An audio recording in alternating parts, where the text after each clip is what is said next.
Óskirnar þrjár.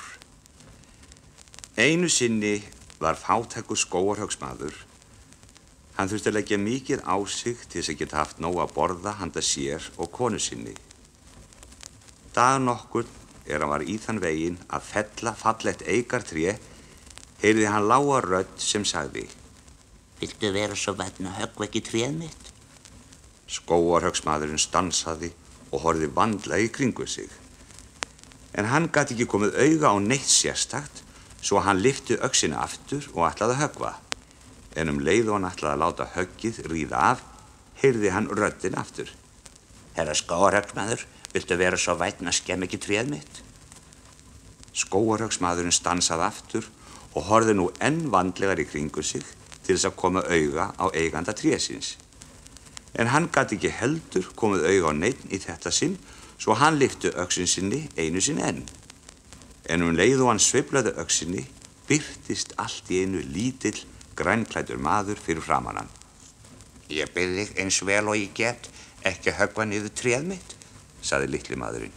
Ég á heima hérna og ef þú eyðileggur tréð ég heimilislaus. Skógarhöggsmaðurinn, sem var góður í sér, var strax við bóninni og grænklæddi maðurinn varð honum svo þakklátur að hann sagði skógarhöggsmanninum að hann og konan hans fengju 3 fyrstu óskir sínar uppfylltar hverjar sem þær væru. Skógarhöggsmaður var svo ánægður að hann flýtti sér heim sem mest mátti til þess að segja konu sinni þessar stórkostlugu fréttir. Hvað segirðu það að fá húsið, kýrnar og kjúklingana sem við höfum svo lengi óskað okkur? Spurði skógarhöggsmaðurinn. Þú ert heimskingi, sagði konan. Ef við megum óska okkur hvers sem við viljum, hversna þá ekki óska sér eitthvað miklu betra og fínna? Ég gæti orðið drottning og þú kóngur, svo getum við búið í gullhöll með gluggum úr marmara.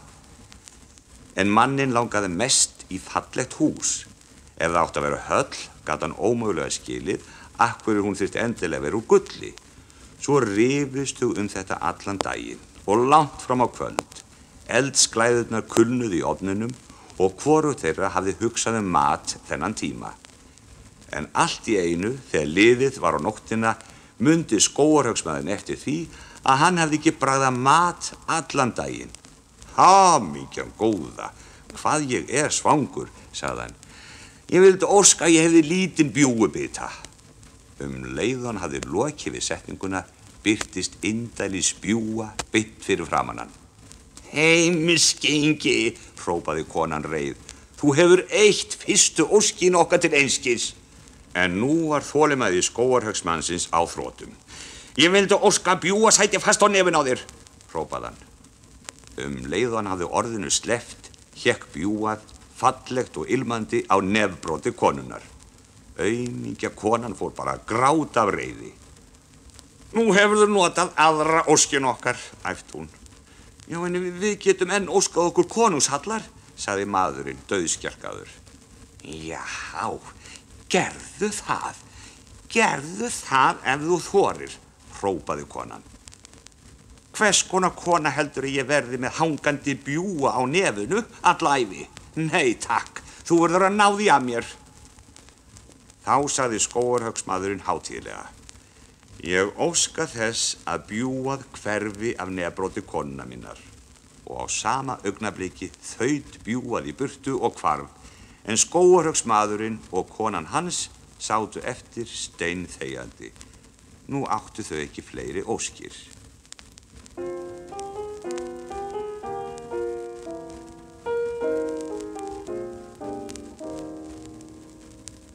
Sjá gott að eiga sér óskir og öllum til gæfu jafnt. Vita menn hvað þeir vilja, en vandinn ærinn samt. Því óvænt á augabragði eitt orð fram af vörum brýst, stöðvar hamingju hjólið og hlátur í grát þá snýst. Sjá gott að eiga sér óskir og öllum til gæfu jafnt.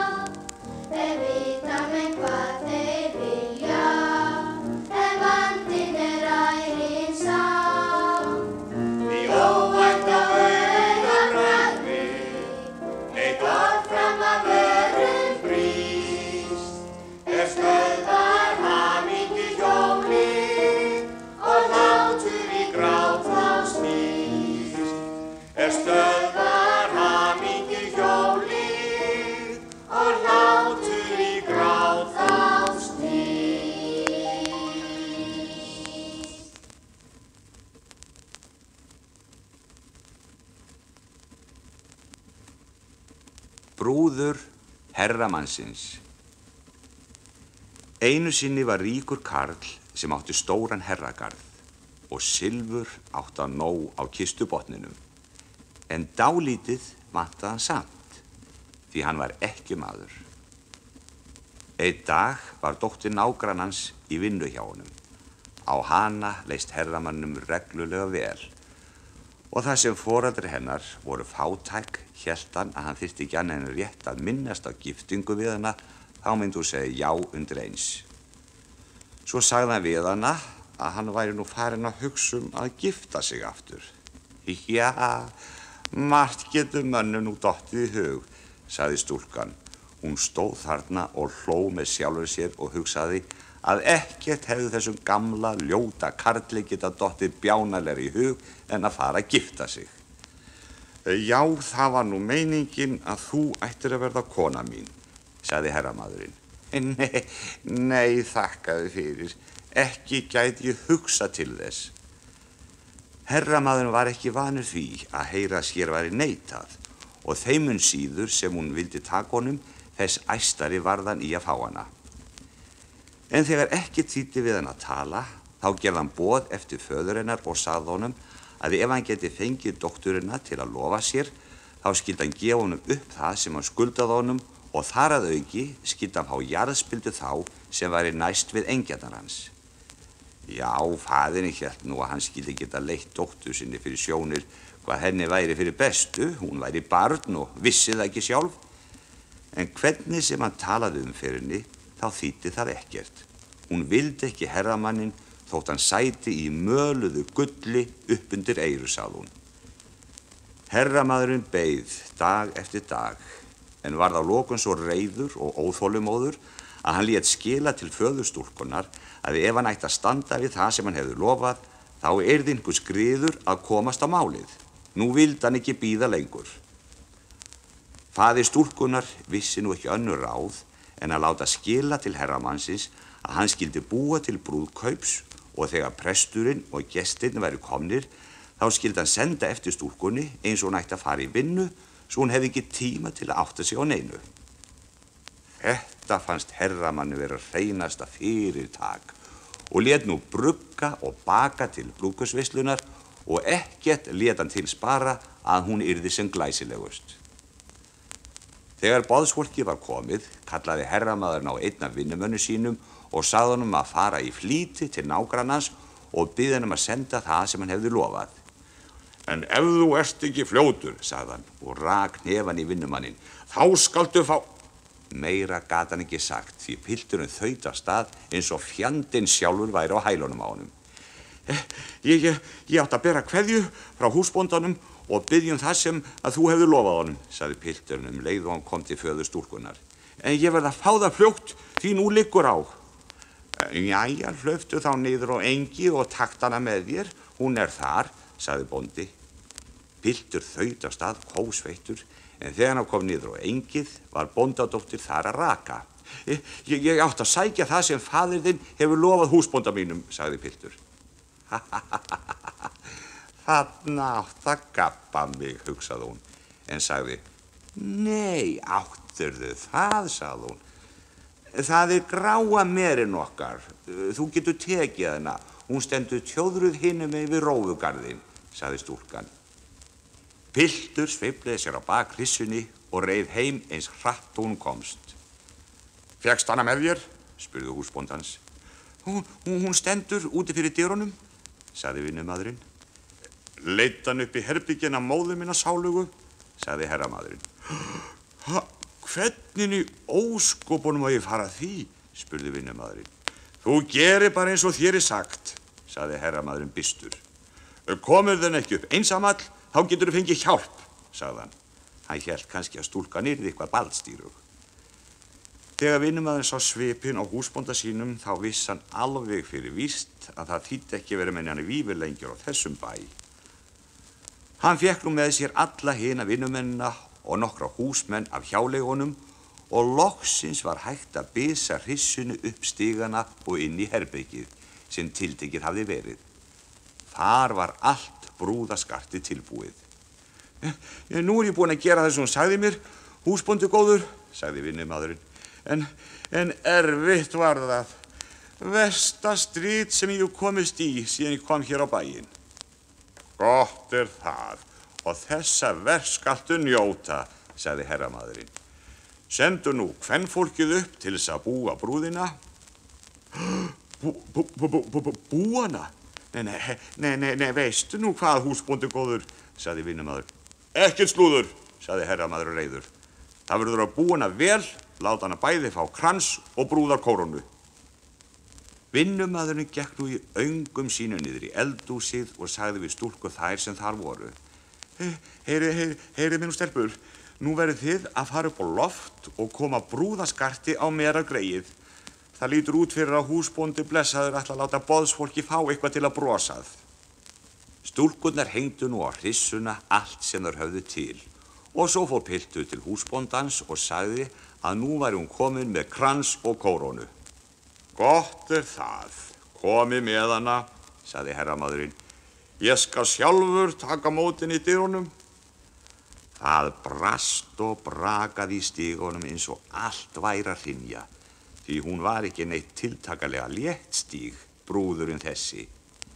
En þegar dyrnar inn í stóru stofuna opnuðust og allir fínu gestirnir sáu brúðina, var ekki alveg laust við að sumum stykki bros. Og hvort sem það hefur verið af ánægju með brúðina eða einhverju öðru, þá var víst það að herramaðurinn fór ekki að reyna að biðja sér stúlku eftir þetta.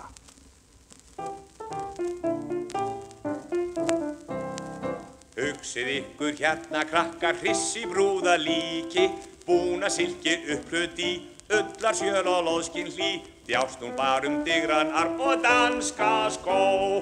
Hó, hæ og hó, og þó, og þó, og þó, gránu ekki giftast vill gamli maðurinn ríki.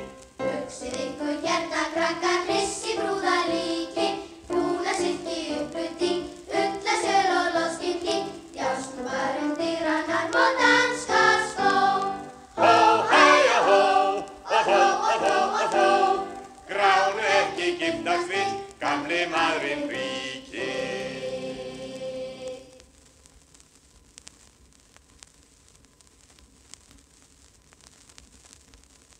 Svanirnir 6.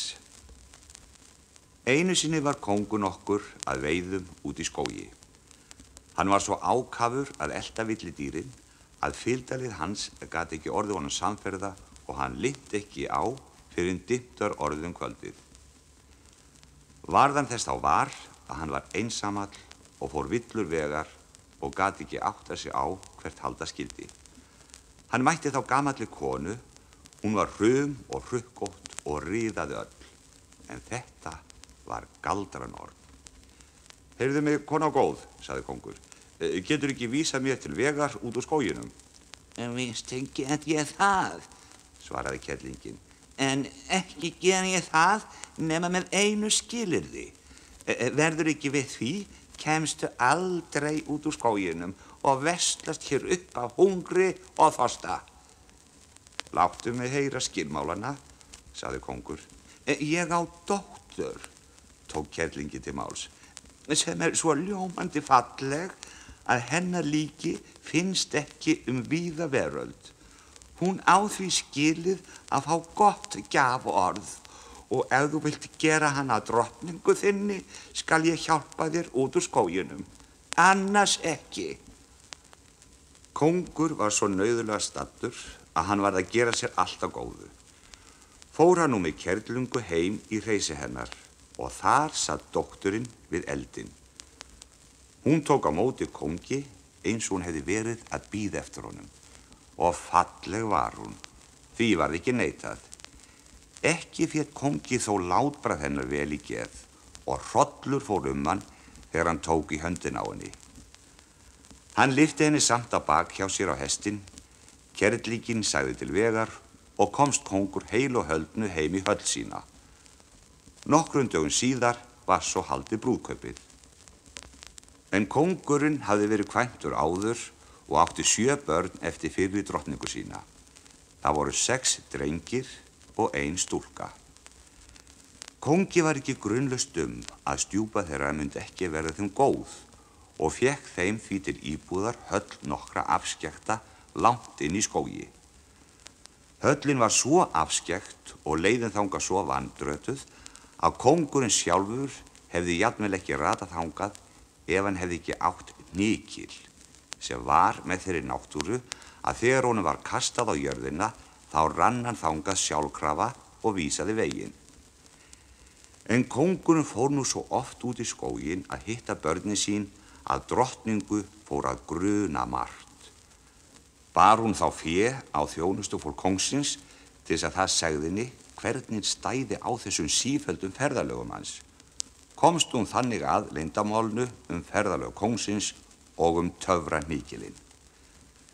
Nú hafði hún engan frið fyrir hún var búin að komast að því hvar kóngurinn geymdi hnykilinn. Hún tók sig þá til og saumaði 6 hvítar silkiskyrtur með galdrasaumi, því hún hafði lært galdrafræði hjá móður sinni. Og einu sinni, þegar kóngurinn var að veiðum, tók hún skyrturnar og fór með þar út í skó en lét hnykilinn vísa sér veginn. Börnin sáu til ferða hennar í fjaska og héldu að það væri faðir þeirra og ætluðu að hlaupa á móti honum eins og þau voru vön. En þegar þau komu til hennar, kastaði hún sinni skyrtunni yfir hvert þeirra og leið og skyrturnar snertu börnin, urðu þau að álftum, sem tóku sig svo upp og flugu í burtu. Drottningin labbaði síðan heim og var hinn kátasta, því að nú hélt hún að hún væri laus við stjúbörnin. En litla stúlkan hafði ekki hlaupið út með bræðrum sínum og vissi drottningin ekkert hana. Daginn eftir fór kóngurinn að hitta börnin sín eins og hann var vanur, en þá var litla stúlkan ein í höllinni og bræðurnir horfnir. Hvar eru bræður þínir? Spurði hann stúlkuna. Æ, elsku pabbi minn, svaraði stúlkan. Þeir fóru að heiman í gær og hafi ekki komið aftur og nú ég hér alein eftir.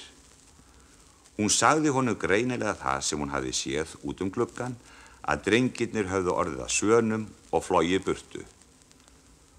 Nokkrar fjaðrir úr þeim höfðu fallið niður í hallagarðinn, þær hafði hún hirt og sýnt föður sínum. Kóngurinn var ákaflega hryggur við þessa harmafregn, en ekki kom honum til hugar að ætla drottningu sinni svo illt að hún væri völd að þessu ódæði. Hann var nú hræddur að dóttir sín litla yrði líka tekin frá honum ef hann skildi hana eftir eina í höllinni og ætlaði því að taka hana heim með sér. En hún var hrædd við stjúpuna og bað föður sinn að lofa sér að vera kyrri í skógarhöllinni að minnstakosti eina nótt enn. En með sjálfri sér hugsaði vesalings litla stúlkan. Hér get ég ekki hafst við lengur, ég verð að fara að leita að bræðrum mínum. Kvöldið laumaðist hún út í skó. Hún gekk alla nóttina og alla næsta dag, en þá var hún orðin svo þreytt að hún gat varla dregist áfram. Hún sá þá kofa í skóginum og fór þar inn. Það var skáli og í honum voru 6 rúm, afar stór. Ekki þorði hún að leggjast fyrir í neitt rúmið, heldur skreið hún undir eitt þeirra, lá þar á hörðu gólfinu og ætlaði að láta þar fyrir berast nóttina. Sólarlag heyrði hún vængja þyt úti fyrir og sá 6 svani koma fljúandi inn gluggann. Þeir settust á skálagólfið og blésu hver á annan, svo að fjaðrir af þeim fuku í allar áttir. Síðan smokkuðu þeir sér úr áltarhömunum eins og úr skyrtum. Litla stúlkan sá nú að þarna voru komni bræður hennar og flýtti hún sér því undan rúminu. Bræðurnir urðu ákaflega glaðir þegar þeir sáu systur sína, en brátt urðu þeir raunalegir á svipinn og sögðu: Hér mátt þú ekki vera, systur góð, því að þetta ræningjabæli og ef ræningjarnir finna þig hér þegar þeir koma heim, þá út þig. Getið þið ekki varið mig? Spurði hún. Nei, svöruðu þeir. Við megum aðeins fara úr álftahömunum stundafjórðung á hverju kvöldi. Þá litlu stund erum við menn, en verðum svo strax aftur að svönum. Litla stúlkan fór þá að gráta og sagði kjökrandi: Er þá ómögulegt að leysa ykkur úr álögunum. Því ég nú ver og miður, svöruðu þeir. Að minnstakosti það svo miklum erfiðleikum bundið að við höfum enga vonum að það takist. Til þess að leysa okkur úr álögunum mættir þú hvorki tala né hlæja í 6 ár og ennfremur yrðu þú að sauma okkur sína skyrtuna hverjum úr stjörnublómum. En ef þér yrði það á að segja eitt einasta orð, þá yrði öll þín fyrirhöfn til einskis. Nú var stundafjórðungur liðinn og flugu bræðurnir því aftur út gluggann. Stúlkan einsetti sér að leysa bræður sína úr álögunum, hvað sem það kostaði, jafnvel þótt lífina sjálfrar væri í húfi. Hún fór úr skálanum og hélt inn í skóginn. Þar klifraði hún upp í tré og lét þar fyrirberast nóttina. Daginn eftir fór hún að tína stjörnublóm og tók til að sauma skyrturnar. Enginn var til að tala við hana og síst var henni hlátur í huga. Og nú sat hún þarna við vinnu sína daginn út og inn. Nú bar svo til einu sinni að kóngurinn í þessu landi var að veiðum í skóginum og komu veiðimenn hans þá auga á stúlkuna þar sem hún sat upp í trénu. Þeir kölluðu til hennar og spurðu hana hver hún væri, en hún svaraði þeim engu. Komdu hingað niður til okkar, sögðu þeir. Við skulum ekki gera þeir neitt mein. Hún hristi höfuðið, en þeir héldu áfram að spyrja hana. Tók hún þá af sér gullhálsfestina sína og fleygði henni til þeirra og hélt að þeir myndu þá vera ánægðir. En þeir héldu spurningunum áfram og kasta hún þá til þeirra beltinu sínu. En þegar það dugði ekki heldur, fleygði hún sokkaböndunum sínu niður til þeirra og smám saman tíndi hún allt af sér sem hún gat við sig losað og loks var hún á nærfötunum einum. En veiðimennirnir lét ekki þar við sitja. Þeir klifruðu upp í tréð, náðu henni og leiddu hana fyrir kónginn. Kóngurinn yrti á hana og spurði: Hver ert þú og hvað þetta gerir upp í trénu? Hann reyndi að tala við hana á öllum tungumálum sem hann kunni, en allt kom fyrir ekki. Hún var þögul eins og steinninn. En kóngur varð enga síður gagntekin af fegurð hennar og feldi þegar til hennar ástarhug. Hann sveipaði hana kápunni sinni, sett hana fyrir framan sig á hestinn og reið með hana heim til halla sinnar. Þegar þangað kom, lét hann færa hana í dýrindis klæði og lagði nú af henni ljóma eins og sól á sumardegi. Svo fögur var hún. En enginn gat fengið hana til þess að mæla orð frá vörum.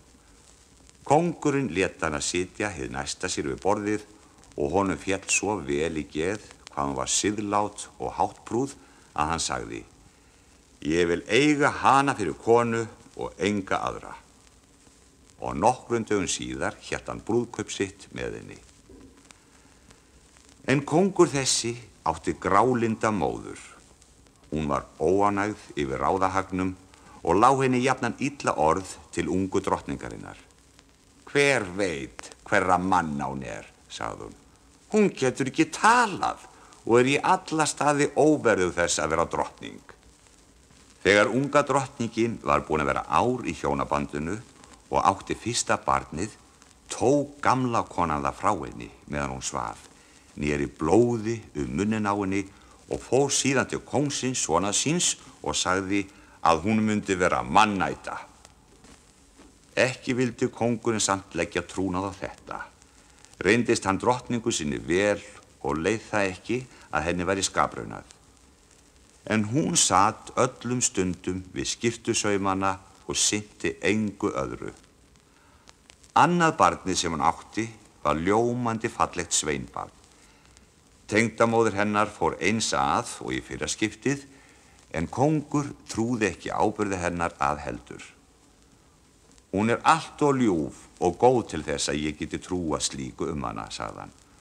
Og ef hún hefði málið og gæti staðið fyrir málið sínu, efast ég ekki að sannleikurinn myndi komast upp. En kerlingin rændi hana enn þriðja barninu og bar á hana sömu sakir og áður. Og það sem vestlins unga drottningin gat ekkert sagt sér til varnar var kóngurinn neyddur til þess að fá dómstólunum mál hennar í hendur og var hún dæmd til að brennast á báli. En daginn sem dómunum átt að fullnægja voru einmitt liðin þau 6 ár sem hún hvorki mátti tala né hlæja og var hún því búin að leysa bræður sína úr álögunum. Skyrturnar var hún líka búin með að öðru leyti því að það vantaði vinstri ermina á þá síðustu. Þegar hún var leidd á bálköstin bar hún skyrturnar allar á handleggnum. Á meðan hún beið eftir því að kveikt væri í kestunum skimaði hún í allar áttir. Sá hún þá hvar 6 svanir komu fljúandi og vissi leið að lausnastund hennar sjálfrar var að nálgast. Og það má því geta nærri að nú hýrnaði yfir henni. Svanina bar brátt að og settust þeir í kringum hana.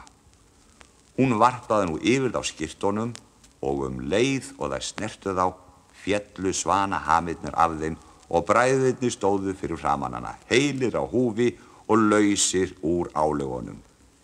En á yngsta bróðurinn vantaði vinstra handlegginn og var þar svansvængur í handleggsstað. Bræðurnir föðmuðu nú systur sína, en hún leiddi þá fyrir kónginn sem stóð álengdar, orðlaus af undrun. Tóku nú til máls í fyrsta sinn í 6 ár og mælti: Elskulegi eigin maður, nú má ég tala og nú get ég skýrt þér frá því að ég algjörlega saklaus og höfð fyrir rangri sök. Sagði hún því næst frá svikum kerlingar, móður hans, hvernig hún hefði tekið frá sér börnin 3 og falið þau. Börnin voru nú sótt og var kóngi mikið fagnaðarefni að heimta þau aftur heil á húfi. En tengdamóðirin vonda var bundin og leidd á bálið og brennd til ösku í hegningaskyni. En kóngurinn, drottningin og bræðurnir 6 lifðu lengi eftir þetta í farsæld og gleði. Og lýkur svo þessari sögu.